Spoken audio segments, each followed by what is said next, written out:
Estamos poniendo la mañana en camino, estamos en el 98.7 y es con mucha alegría que recibimos una vez más aquí en el 98.7 a la directora de la ONG El Paso, integrante además de la Red Uruguaya contra la Violencia Doméstica y Sexual. Pone la mañana en camino la magíster Andrea Tuana.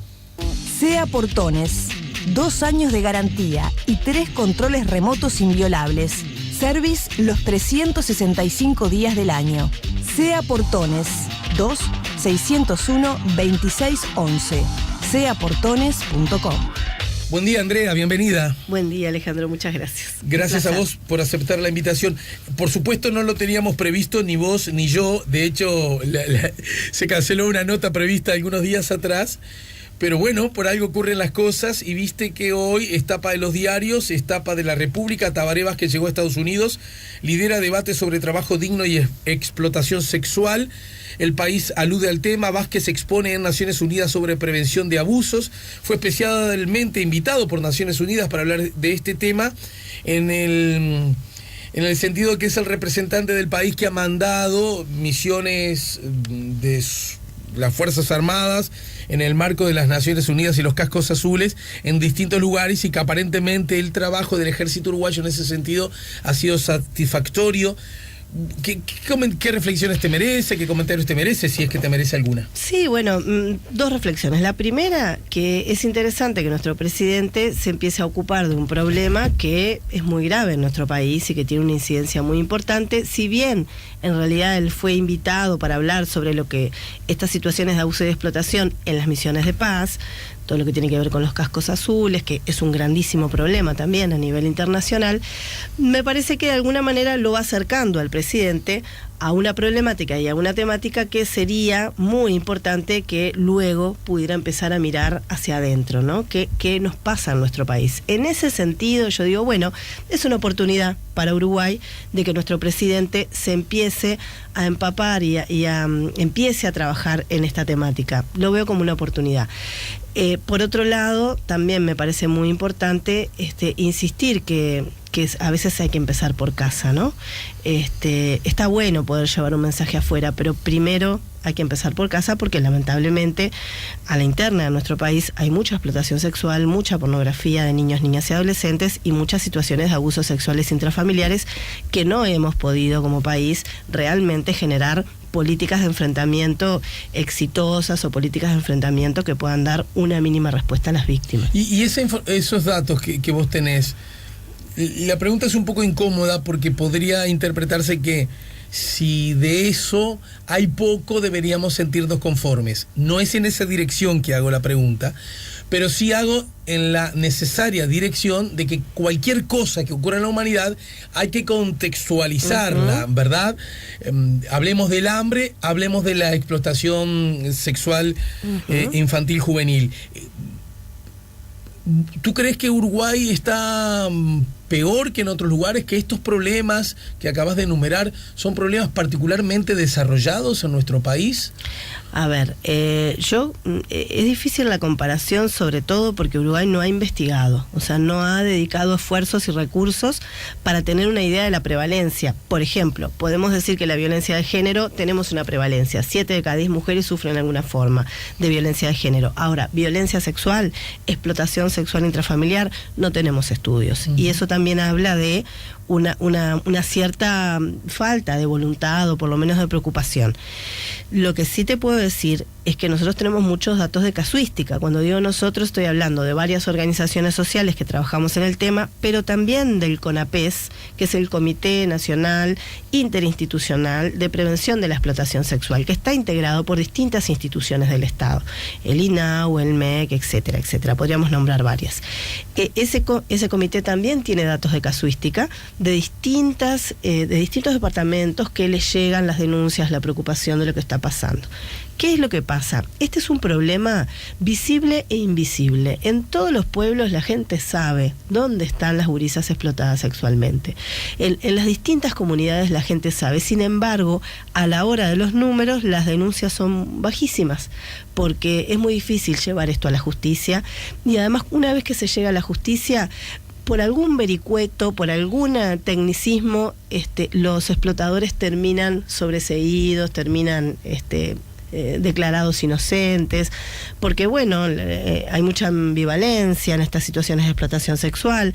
Hay gurisas que sienten que son las novias, que tienen 15 años y son las novias de señores de 45, situación absoluta. Hubo un caso muy sonado, lo recuerdo, con aquellos conductores de ómnibus, en donde lucían como una pareja, un tipo, Exacto. una persona como de mi edad con una muchacha de 14, 15, ¿no? Exactamente. Y eran novios. Es una relación absolutamente Entre comillas, abusiva, que de pronto para la ley no hay nada establecido, no hay una figura establecida, pero que tú tengas 45 años y establezcas una relación con una adolescente de 15 realmente es una situación abusiva.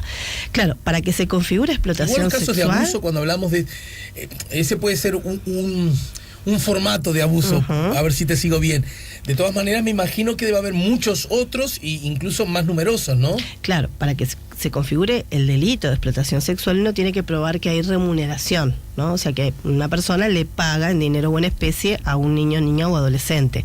Entonces, muchas de estas situaciones de explotación se encubren en relaciones de noviazgo. Entonces, lo que se dice, no, es mi novia, yo en realidad le regalé un celular, le regalé tal cosa, y también la persona como que un es novio le regala a su novia exactamente, cosas. Y la persona que es víctima a veces entra también en esa relación de seducción, de necesidad también, porque la gran mayoría de estas gurisas y gurises, no nos olvidemos que vienen de situaciones de mucha pobreza, de mucho olvido, ¿no?, de esta sociedad, más allá de que también la explotación ocurre en otros sectores sociales. Luego están esas gurisas que están a veces en las whiskerías, obviamente en forma ilegal, porque no el trabajo sexual es legal a partir de los 18 años, pero a veces se han encontrado gurisas en whiskerías, en plazas, en fin, la explotación sexual se da en todo el país, en todas las comunidades, y realmente se está haciendo muy poco para poder descubrir y para poder perseguir ese delito. Ahora, ¿la explotación sexual es una especie de continuidad del abuso sexual, o andan como por carreteras, por carriles paralelos, y por ende no se tocan o no necesariamente se entrecruzan? Mira, está muy asociado, sobre todo cuando uno mira las historias de vida de esas gurisas o de esos gurises, uno lo que ve es en general que han crecido en familias donde han habido situaciones de violencia doméstica, de abuso sexual en la primera infancia, donde esas gurisas o gurises salen a la calle escapando de esas situaciones de tanto sufrimiento, y en calle también, para poder sobrevivir, empiezan a conocer este mundo de, bueno, mi cuerpo tiene un valor, ¿no? Antes, dentro de mi casa no tenía ningún valor, no tenía ningún control, mi padrastro me abusaba y yo me tenía que soportar esa situación. Resulta que ahora estoy descubriendo que yo con mi cuerpo, todo esto entre comillas, ¿no?, puedo hacer algo que en definitiva me dé algún beneficio. Por eso muchas gurisas no se sienten víctimas de la situación, sino que sienten de que, bueno, que están viviendo la vida que les tocó vivir, y que ellas puedan entrar o ellos pueden entrar y salir de la situación cuando quieren. Y en realidad, bueno, esto es una gran ilusión, ¿no? Porque son gurises y gurisas tremendamente dañados, que se enfrentan a adultos que tienen poder, que tienen dinero, que además les resuelven un montón de necesidades, por lo tanto es muy difícil zafar luego de esa situación. Y lo que viene después a veces son embarazos no deseados, y a veces son maternidades no deseadas con las que las gurisas van cargando, que no pueden sostener, que no pueden cuidar. A veces terminan en algunos actos delictivos. Una de las cosas que hemos visto es que varias de las gurisas que hoy están presas quiero decir con medidas socioeducativas en el INAU, pero en definitiva presas, privadas de su libertad, con 15, 16 años, en realidad la situación que la llevó a la cárcel, por ejemplo, tuvo que ver con la explotación sexual, rapiñar a un cliente explotador, porque después de la cuestión sexual el cliente no le quiso pagar. Entonces ella... O no le quiso pagar tanto como en teoría habían acordado. Como habían acordado, entonces ella le roba la billetera a punta de puñal, y bueno, y ella termina presa. Quizás el señor también por la explotación, pero quiero decir, ¿habrá mayor injusticia que esta? O sea, realmente nuestro país está dejando en un nivel de abandono a muchas gurises y gurisas. Insististe, empezó la charla cuando yo te hacía una pregunta sobre el presidente, porque es noticia hoy en la tapa de los diarios, y vos dijiste, me sonó a respetuosa y hasta políticamente moderada, pero cierto reproche en el entendido que, bueno, ocupémonos también por lo que está pasando aquí. Hice una lectura correcta. Claro, es correcto. O sea, yo quiero tomar lo positivo de esto, porque, bueno, que el presidente podría haber ido a Naciones Unidas a hablar del desarme del mundo, de las bombas nucleares. Sin embargo, hablar de un tema que es muy importante para nuestro país. La pregunta es, ¿aplica que el reproche sea al presidente de la República?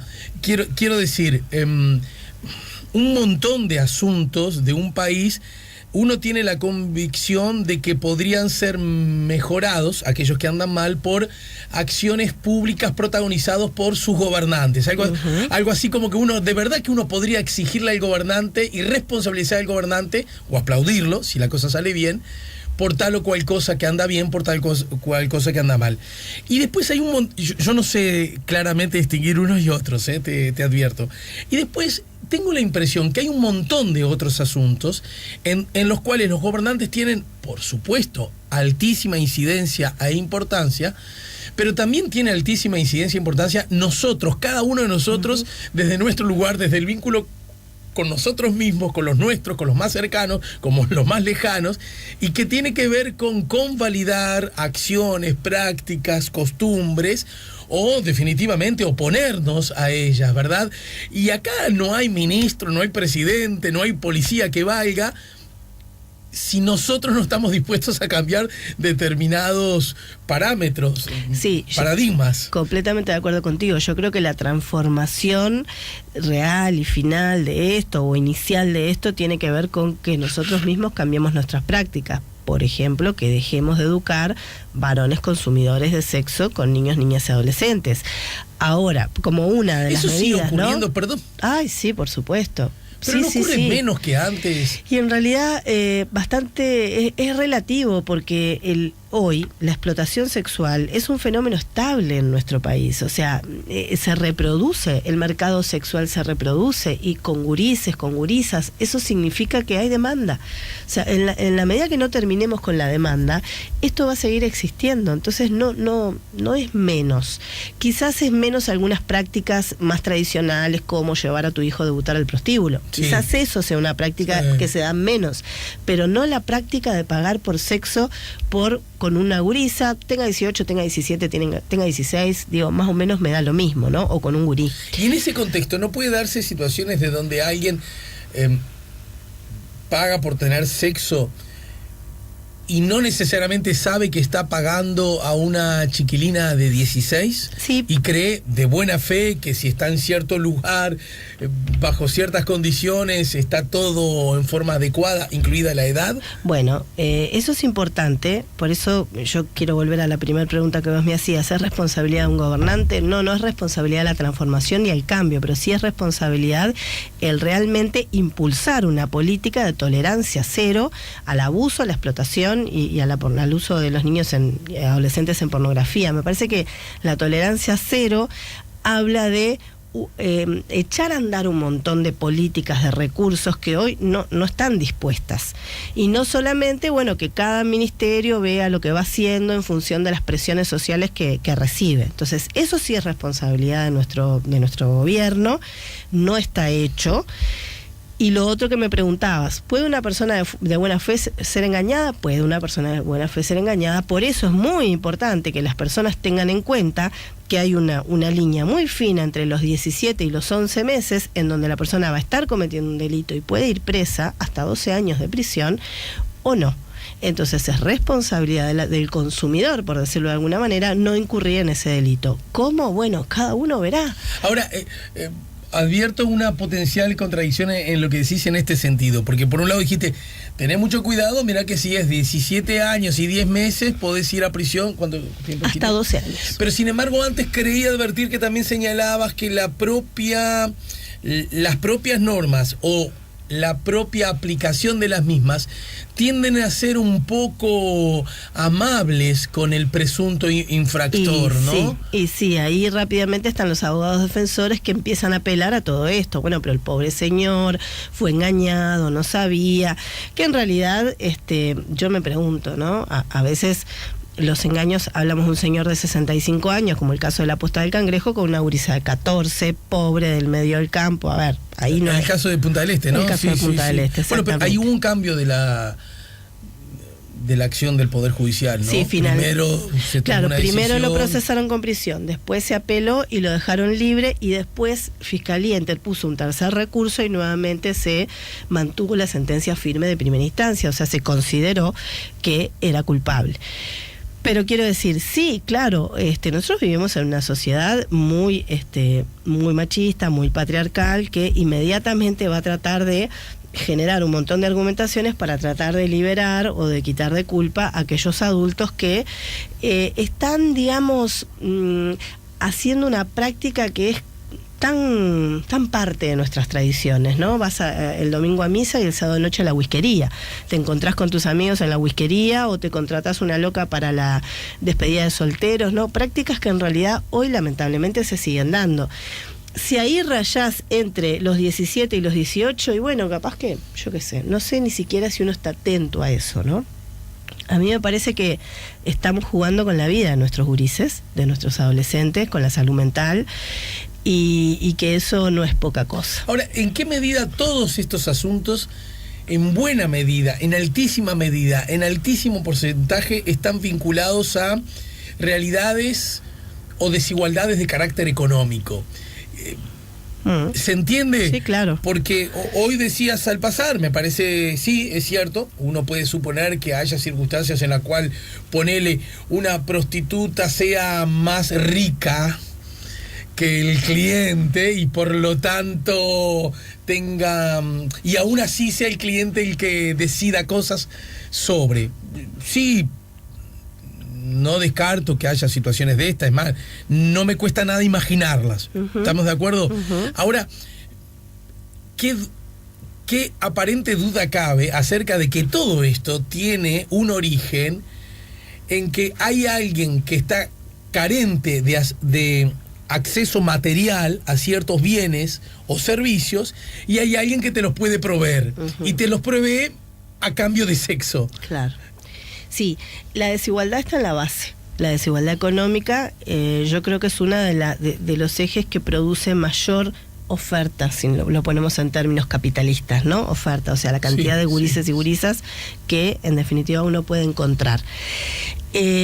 Porque claro, es mucho más fácil, son mucho más carne de cañón una gurisa que desde que abrió sus ojos está viviendo en condiciones infrahumanas, en condiciones de hambre, de pobreza, de falta de oportunidades, de violencia, que una gurisa que tuvo todas sus necesidades cubiertas, desde las afectivas, las materiales, y que tuvo una inclusión medianamente más o menos en una sociedad de consumo en la que estamos más o menos todos metidos. Entonces, es mucho más fácil agarrar a esta gurisa que está más desprotegida que a esta otra. No significa que también hayan situaciones de explotación sexual en gurisas que estén en mejor condición económica, y ahí muchas veces tallan otras desigualdades. O sea, las desigualdades de género también tallan y tienen que ver y son el origen en todo esto. ¿Por qué? Bueno, porque muchas veces en esta sociedad las mujeres seguimos siendo como objeto de uso y abuso de los varones. Eso hace que muchas gurisas, por ejemplo, de sectores socioeconómicos más altos, hayan vivido situaciones abusivas, hayan sido criadas o socializadas de un modo de ser objeto, ¿no? Objeto de deseo de otro, objeto de para satisfacer al otro. Estoy hablando de abusos sexuales intrafamiliares, de situaciones de violencia muy graves, y muchas veces eso va marcando, ¿no? Va marcando un destino, un camino, va generando determinados daños y va haciendo que esas gurisas que no tienen la necesidad de comer, pero que tienen otras problemáticas, también sean captadas por estas redes. Pero obviamente la población más importante es esta población en donde se articula la desigualdad económica con la desigualdad de género y la desigualdad de ser niño, niña o adolescente, ¿no? Ese desequilibrio de poder. Te vi hace poco en Canal 12, seguramente estuviste en otros lados además. Cito textual justamente el sitio web de Telemundo. ¿Cómo es el proceso que deben realizar las personas que sufren un abuso sexual? La ONG El Paso asesoró al denunciante del sacerdote procesado por abuso sexual. Vos hablaste sobre el caso, sobre el trabajo realizado, incluso sobre algunos argumentos expuestos por la defensa del sacerdote, que me gustaría que que pudieras desarrollarlos aquí luego de la pausa, ¿sí? Estamos conversando con la magíster Andrea Tuana, estamos poniendo la mañana en camino. Ya volvemos con La Mañana en Camino.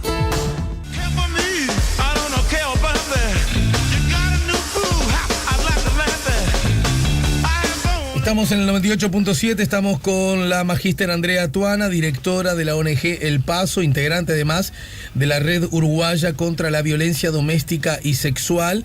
Estábamos hablando de explotación sexual de niños y jóvenes, estábamos hablando de abuso. El abuso, ya vamos a ir al caso del connotado caso de este sacerdote que marchó a prisión por abuso a un menor de edad, pero en todo caso el abuso sexual necesariamente viene acompañado de otras formas de abuso. Lo puedo preguntar al revés, otras formas de abuso a los cuales sometemos a nuestros niños y jóvenes, en la inmensa mayoría de los casos en el ámbito familiar o doméstico, ¿no? No sé exactamente dónde poner el límite. Suele incluir el costado sexual, sí, no necesariamente. Mira, se da, y también esto te lo digo por casuística, pero por ejemplo en un estudio que hubo en un país latinoamericano, en Colombia, ellos veían que en 1/3 de las familias donde había violencia doméstica también había abuso sexual.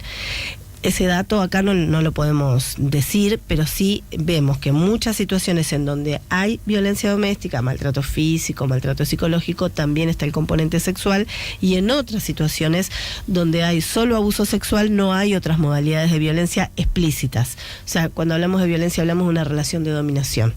La persona que ejerce la violencia en general es una persona dominante, ¿no? En el entorno donde se encuentra el niño, sea la familia o sea el lugar donde esté. O sea que pueden haber situaciones asociadas, sí. Algunos mensajes llegan, qué suerte que Tabaré por fin deja su caballito de batalla al tabaco, que se dedica a hablar de otra cosa. 099-894-987. Los mensajes nos ayudan a poner la mañana en camino. Pregunto, en Uruguay, ¿hay turismo sexual encubierto? Lo pregunta Omar. Sí, nosotros hemos tenido también algunas denuncias y algunos relatos. Yo cuando hablo de casuística hablo de los relatos de las víctimas, en donde nos hablan de un cierto turismo sexual encubierto, muy encubierto, difícil de poder incluso hasta precisarlo en esa categoría. Pero, por ejemplo, han habido investigaciones hace unos cuantos años atrás en algunos hoteles, sobre todo de bastante renombre, en algunas estancias turísticas donde no solo el paquete era, te ofrecían desde el extranjero venir a cazar patos o algunos animales nuestros, y además te ofrecían la posibilidad de tener sexo con algún adolescente. Pero nada de eso se llegó a comprobar. Entonces, cuando nosotros a veces hablamos de turismo sexual, salta el Ministerio de Turismo y nos dicen, bueno, en realidad no podemos hablar de eso porque no hemos comprobado. Hay mucha cosa que no está comprobada a nivel de la justicia, pero que ocurre en la realidad. Entonces, bueno, hay mucha cosa encubierta.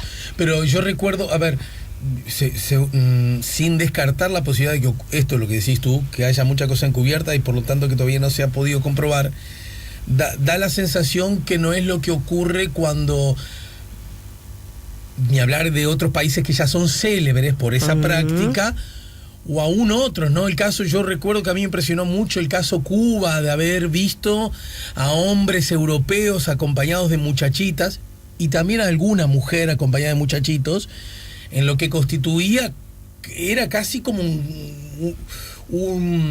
una práctica a grito. Faltaba que tuvieran un letrero luminoso nada más. Yo no sé si esto podrá incomodar a alguien. Sí, bueno, espero que incomode a muchos porque es algo muy horrendo, ¿no? Sí, más totalmente. allá de pertenencias ideológicas o la mar en coche, que es muy advertible.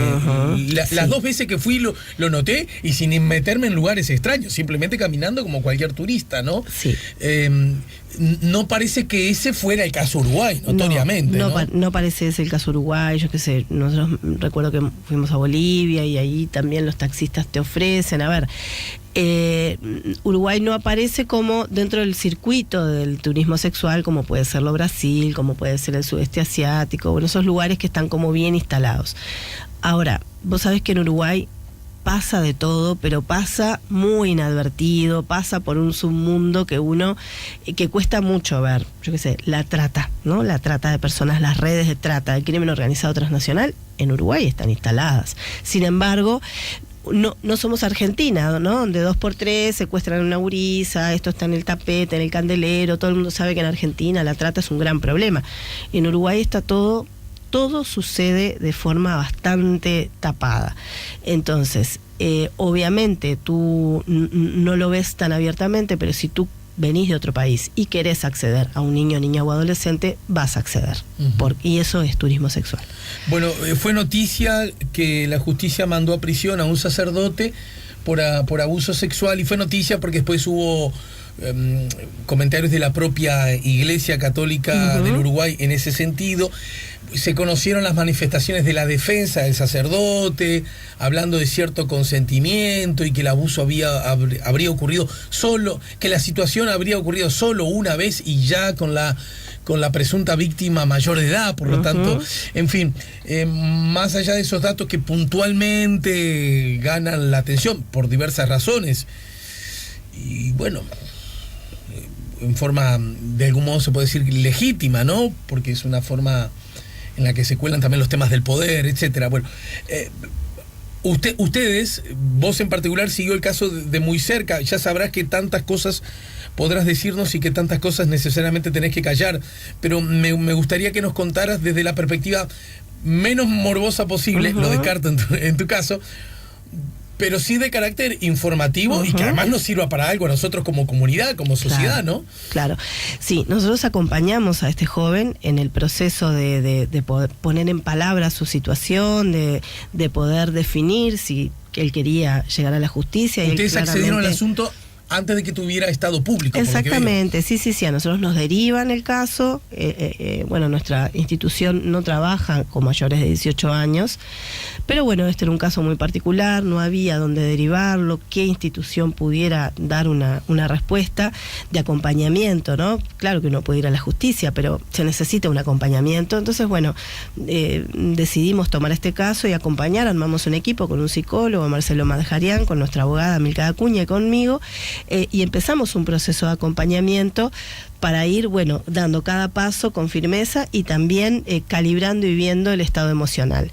Yo hablé con este muchacho, y le dije que quería hacer algo de prensa ahora, porque realmente había quedado muy indignada con los dichos del abogado defensor del abusador sexual, y él me dio su autorización, por eso hoy estoy hablando en estos medios, ¿no? Recuérdanos cuáles fueron los conceptos, las lógicas manejadas por la defensa. Las clásicas lógicas de, primero, querer desacreditar a la persona que hace la denuncia. Por ejemplo, en este caso él deslizó como que este chico tenía problemas con las drogas y tenía conductas disruptivas, de alguna manera llevando la atención de la gente a decir, ¿no? ¿Será cierto? ¿No será que este es un desbundado y está diciendo cualquier cosa? O sea, esa es una clásica estrategia de la defensa baja, carente de toda ética, porque está muy bien defender a una persona, digo, es el derecho, ¿no? La garantía, el Estado de Derecho. Ahora, utilizar cualquier técnica, querer destruir a una víctima, eso para mí es carente de ética. Lo segundo es la barrabasada conceptual que el abogado defensor dice, de que como no hubo un hecho de fuerza, no se comprobó que hubo un abuso por la fuerza, hubo consentimiento. Acá es interesante distinguir los conceptos abuso a violación, ¿no? Bueno, sí, en realidad, mirá, esto fue atentado violento al pudor porque no se comprueba, o sea, cuando vos no comprobás la penetración, si vos tenés penetración, es violación. Si no hay penetración, es atentado violento. Ahora, todo lo que puede suceder en un atentado violento al pudor, cualquier persona nos podemos imaginar, todas las prácticas sexuales que se pueden desarrollar sin llegar a una penetración, que es lo que te deja una marca física, ¿no? Entonces, el atentado violento es tan tremendo y tan grave como la violación. En este caso no se configuró violación, pero además de eso, el abogado lo que dice es que este joven accedió, cuando en realidad en todas las situaciones de abuso sexual que se dan, justamente no se usa la fuerza. Lo que se utiliza es el lugar de autoridad, el lugar de poder, la manipulación, la seducción, el convencimiento, en algunos casos una cierta coerción dependiendo de la situación. Entonces, claro que no hay fuerza, claro que no se va a comprobar que la persona dijo no. En realidad lo que estamos diciendo es que se estableció una relación abusiva entre los 14 y los 18 años de un adolescente por una persona que está ocupando un lugar muy significativo en la vida de él, en la vida de su familia, y que tiene una investidura, ¿no? Estamos hablando del sacerdote, del líder espiritual. Entonces, a ver, me parece que ese abogado tiene que poder estudiar. Este resultado tiene el canal judicial que tuvo y la resolución judicial que tuvo en el marco de una especie de política de depuración que ha hecho o que ha anunciado que está haciendo la Iglesia Católica. No, para nada, para nada. Porque en algún lugar se me armó esa conexión, como creo que hasta el propio cardenal lo dijo, este era un caso que nosotros conocíamos y por eso lo habíamos separado. No, en realidad, cuando te digo para nada, te digo que cuando la Iglesia abre ese número telefónico para recepcionar denuncias, de ahí no sale ninguna denuncia penal. Bueno, la explicación es que son viejas o que la gente no quería, en fin, no sé las explicaciones, pero quiero decirte, la Iglesia activamente no está llevando casos a la justicia. Este caso lo llevamos a la justicia y después fuimos a dar cuentas a la Iglesia. La pregunta es, el caso llega a la justicia porque la víctima del abuso entiende que hay que llevarlo a la justicia. Exacto. No porque la investigación es a través de un teléfono. Para nada. Ajá. No tuvo así ninguna relación. Bien. O sea, la pregunta es, ¿el caso era conocido por la Iglesia entonces? Aparentemente no. Aparentemente no, porque cuando la familia llega a plantearlo a la Iglesia no tiene ningún antecedente, ninguna denuncia aparentemente, y desconocía por completo esta situación. Eso fue lo que se transmite, ¿verdad? Ahora, a mí me parece que ahí la Iglesia tiene una gran responsabilidad. Más allá de que la primera responsabilidad es de la persona que abusa, también la Iglesia tiene una responsabilidad como institución, y en principio yo siento de que lo que la Iglesia está proponiendo es bastante ínfimo para el daño que se está causando dentro de su institucionalidad. ¿Pero qué es lo que está proponiendo? La Iglesia lo que propone es este teléfono para que las personas vayan, puedan contar lo que les pasó, puedan recibir, digamos, un cierto asesoramiento. De alguna manera la Iglesia lo que está diciendo es, bueno, abrimos las puertas para que las personas que hayan vivido esto puedan venir a plantearlo. A mí pero me eso parece... desde la perspectiva histórica no es como, uno podría decirlo como valiente, corajudo, pero por lo menos autocrítico, porque si vos abrís esas puertas es porque de alguna manera partís de la premisa de que esas prácticas ocurrieron, y aunque fuera una cosa muy obvia, bueno, que la propia institución lo asuma parece ser un gesto histórico, ¿no? Bueno, histórico. Ahora, yo no le daría más valor que ese, ¿no? Porque histórico sí, ahora realmente es algo que los casos se le vinieron arriba a la Iglesia, rompe los ojos todas las situaciones de abusos sexuales y de bestialidades que han ocurrido históricamente. Entonces me parece que hoy la Iglesia debería decir, bueno, si tenemos una responsabilidad en esto, tenemos que tomar medidas preventivas primero que nada, y segundo, reparatorias. Entonces, en un caso comprobado como este, me parece que la Iglesia tendría que generar alguna medida reparatoria para que las víctimas pudieran tener acceso, por ejemplo, a tratamiento. Hoy, en nuestro país, ¿dónde encontrás vos un tratamiento gratuito para que las secuelas del abuso sexual durante 4 años puedan ser trabajadas? En ningún lugar. Tenés que salir a pagar, a contratar psicólogos o psiquiatras especializados para poder salir adelante de tu situación. Ajá. Entonces, eso es un problema muy serio. Sí, es un problema muy serio también del sistema de salud nuestro, ¿no? Exactamente. Además, o sea, este chico que ya es mayor de edad, menos que menos. Si sos niño, niña o adolescente y tenés suerte, quizás encuentres un cupo en alguno de los servicios especializados que tiene INAU. Quizás, porque hoy estamos con una lista de espera de 50 chiquilines esperando. Para hablar con absoluta claridad, en este caso, según lo que vos entendés, debería ser justo, debería ser necesario que la Iglesia pagara una asistencia de carácter de auxilio médico, de un cierto tratamiento, se me ocurre psicológico. Sí. Tratamiento psicológico especializado, ¿no? Además con especialistas que sepan trabajar esto. No es ir a la mutualista. Decir, bueno, yo soy una organización, me hago cargo de las cosas que hago como tal, más no todos los integrantes de esa organización, que es muy vieja y muy grande, alguno puede que haga las cosas mal y yo, ¿por qué sería responsable de ello? Podría decirlo, pero bueno, por la naturaleza y las características de la iglesia, ¿no? Lo que promueve y en definitiva sus valores, por decirlo de alguna forma, y además el poderío económico que tiene, por lo menos en algunos lugares, en otros quizás sea una iglesia muy pobre, pero en algunos lugares realmente tiene un poderío económico importante, me parece que lo mínimo es hacerte cargo de lo que sucede en tu institución, porque, ojo, esto no es que ocurrió en un retiro de la iglesia con un feligrés, con un cualquiera, ¿verdad? Con una persona de la comunidad. No, esto ocurrió con un sacerdote investido por la iglesia. O sea, en ese sentido me parece que hay una responsabilidad. Es como decir que si mañana esto ocurre con un profesor en un colegio, el colegio no tiene responsabilidad ninguna, de ninguna forma. O sea, el colegio tiene, la institución tiene que tener una cierta responsabilidad cuando tú pones a un adulto en relación con niños, niñas o adolescentes. Bueno, del mismo modo como en el Estado estamos muy acostumbrados, qué sé yo, pongo ejemplo, no debe ser malinterpretado, por favor, que un policía haga mal su tarea. Exacto. Seguramente el policía ante la justicia pague su culpa, pero la persona también hace un reclamo a la institución. Imagínate, ¿no? que vos seas un preso y hayas sido torturado o abusado sexualmente por el guardia cárcel. Obviamente, esa persona tiene que su responsabilidad, pero la institución también. Pero la institución no puede decir, bueno, lo hizo mal, yo claro, soy buena. Tiene que haber garantías, porque si no, no te metas a hacer estas cosas. O sea, no metas a los curas a interactuar con chiquilines, no lo hagas. Creo que en estos casos también hay... No sé en qué lugar colocarlo, pero es algo que cualquiera puede entender, y si se obra de buena fe, cualquiera puede entender que esas circunstancias, esos acontecimientos, cualquier tipo de abuso, vos lo decís hasta el cansancio, la academia lo dice hasta el cansancio, y se producen en un marco de poder. Sí. Alguien tiene más poder sobre otro, poder de todo tipo, ya dijimos que puede ser de carácter económico, en otro caso de estructura familiar, llamémosle, ¿no?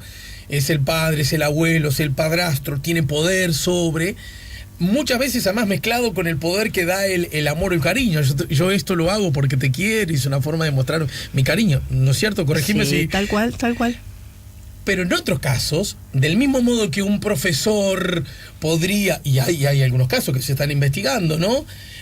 Tener una práctica delictiva para con sus alumnos porque tiene la herramienta del poder, parece ser claro que aplicaría en esa misma dirección el vínculo que se establece con un sacerdote de una religión, ¿no? Exactamente. Una autoridad religiosa. Exactamente, porque otra de las cosas que el abogado defensor plantea también, desde mi punto de vista, de una gran ignorancia, es decir, que nosotros tenemos una ley que permite que cualquier chico o chica de 12 años en adelante pueda consentir tener relaciones sexuales con cualquiera, lo cual es cierto.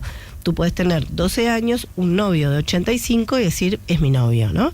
Es ridícula la situación, se da, pero la ley lo ampara. O sea, ya tenemos una ley que tiene muchos problemas. Ahora, no ampara la ley que se den situaciones de abuso de poder, porque ahí estamos hablando justamente de que hay un vicio del consentimiento. Cuando estamos hablando de relaciones familiares, cuando estamos hablando de relaciones donde hay ese poder, esa autoridad, ese poder que te confiere la institución, esa simetría de poder que tú tenés por tu investidura, por tu cargo, por el lugar que tú estás ocupando. Y ahí estamos hablando, por ejemplo, yo siempre doy este ejemplo, entonces el psicólogo al que yo mando a mi hijo adolescente, resulta que mañana sale diciendo, nos enamoramos y estamos teniendo relaciones sexuales en la consulta. A ver, es una cosa que es absolutamente inllevable ese argumento.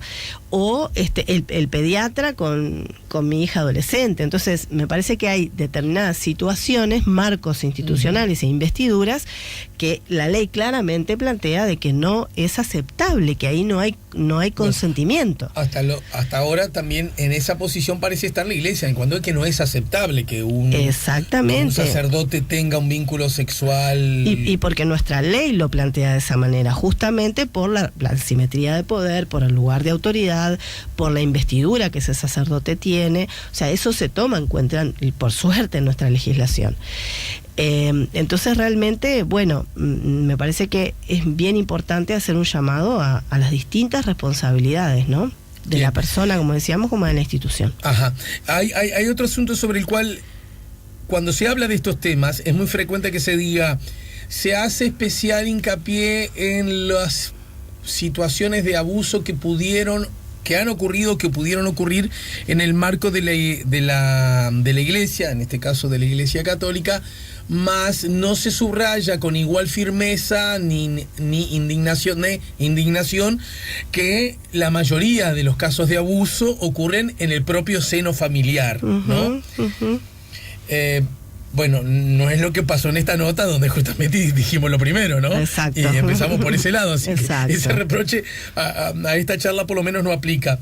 Lo que en todo caso me parece que, una vez más, yo a veces siento que es como una especie de cono de sombra que la humanidad tiene a propósito de sí misma, y es: ¿cómo es posible que en el lugar donde se supone más amados, más protegidos y más cuidados del planeta podemos estar, que es nuestra casa, nuestro hogar, ocurran justamente los abusos más atroces de los que podamos ser víctimas? Desde la perspectiva sociológica, antropológica, psicológica, histórica, no sé, ¿dónde hay posibles explicaciones a todo esto? Porque me temo, cariñosa y respetuosamente lo digo, que si no profundizamos en estas explicaciones, más o menos será esta una situación que nos acompañe desde siempre, sí, con más o menos leyes, con más o menos cuidado. ¿Se entiende? Sí. ¿Por qué?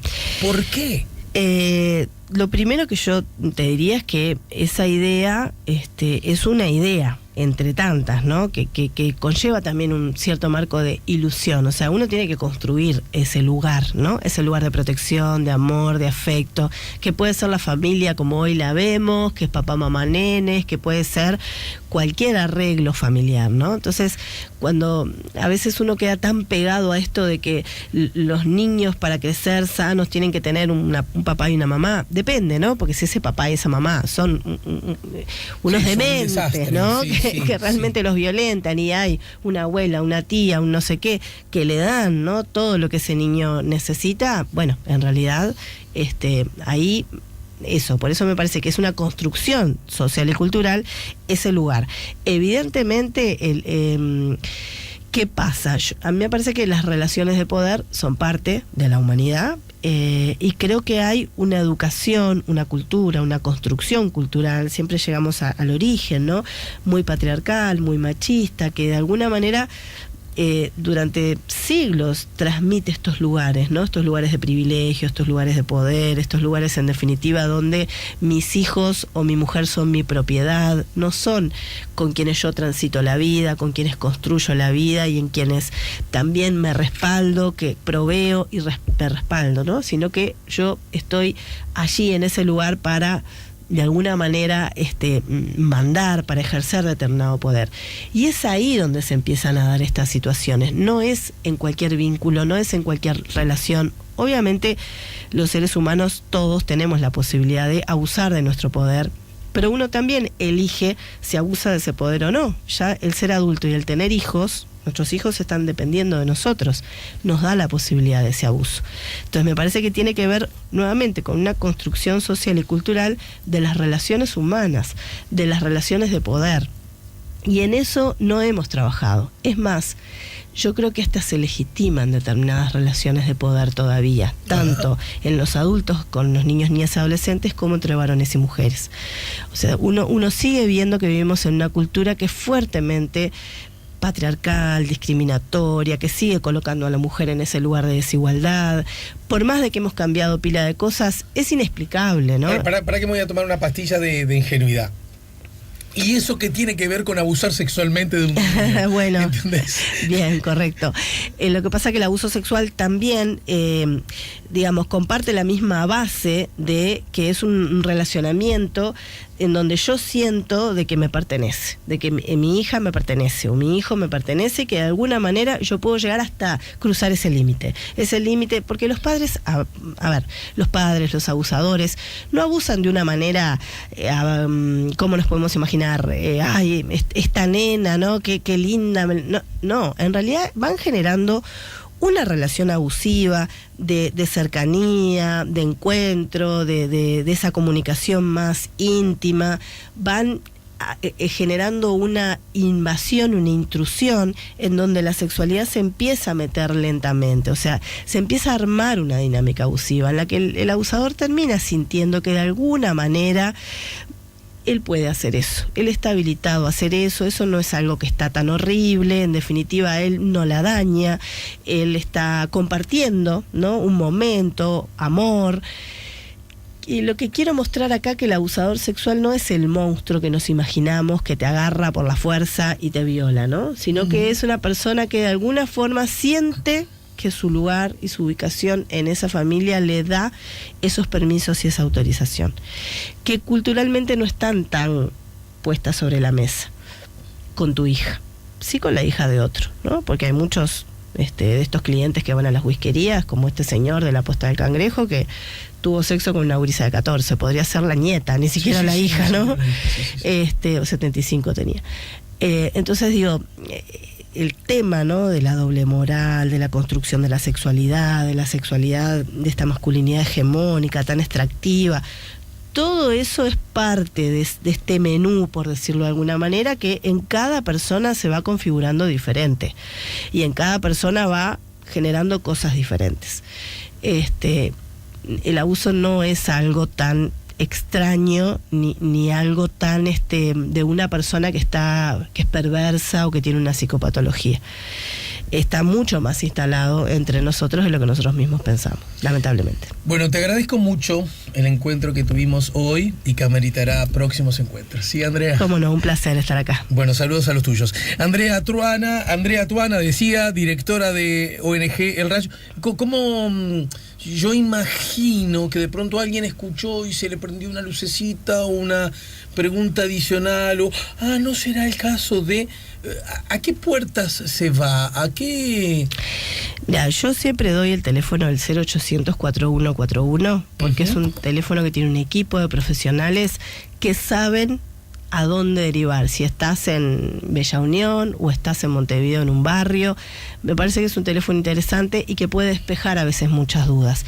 Es gratuito, es anónimo y ahí te va a atender gente que está capacitada y especializada. Y eventualmente, ¿De dónde es este teléfono? ¿De quién depende? Es un servicio de la Intendencia de Montevideo. Ajá. De la asesoría de género, es muy bueno. Pero si estoy en Melo, igual... Perfectamente, sí, lo lleva adelante la asesoría de acá, pero es para todo el país.